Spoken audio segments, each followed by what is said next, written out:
forma ng bridge. And then yung tip, mas nakikita na natin yung definition, no? Ika Bea, follow up tayo ng 1 month. Let's go!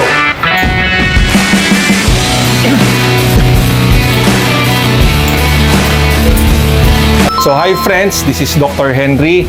So nandito tayo ngayon, magbibideo ulit tayo ng follow-up natin ng 1 month post-op. Ang kinaganda kasi dito, mas nawala na yung pamamaga, tapos mas makikita na natin yung shape ng bridge, yung ganda ng tip, and also yung ating ginawang seamless ALAR.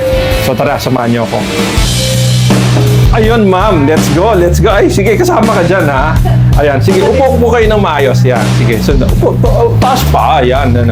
Sige, chin up, chin up. Ayun, hi friends, nandito tayo ngayon kay ma'am. Ating pina-follow up ang post-op natin ng 1 month.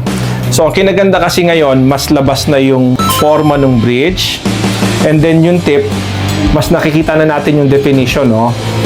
Although, pag kinapa mo, tsaka syempre, sa konting tingin, may malalaman mo na namamaga pa to, no? Medyo matigas pa talaga siya. I really like it na matigas kasi nga ibig sabihin stable yung shape. And then yung seamless ALAR na sinasabi ko, itong curve na dito, nasa loob po yung incision yan kaya hindi nyo po makikita. And then maganda na rin yung proportion. Ang isa pang ginawa natin kay ma'am, nag-chin augmentation tayo. Kaya kung titingnan natin yung proportion ng projection ng chin tsaka projection ng tip. Kaya pag kukuha tayo ng pledget, meron tayong Ricketts E-line na ginagawa. Tip ng nose hanggang tip ng chin. Ayun, meron siyang gap between yung upper lip and lower lip.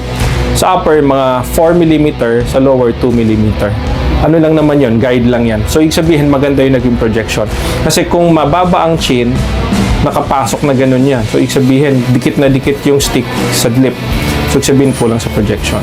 So, ayun lang naman. So, at least, nakapagpakita na tayo ng mga pictures natin tsaka video ng 1 month. Minsan, nagpapakita tayo ng mga 2 weeks, meron 1 week, and then, syempre, immediately after surgery. So, yun lang naman, friends. At sana, nagustuhan nyo yung video natin for today. Thank you po, ma'am. Thank you, ha. Okay po. Salamat po.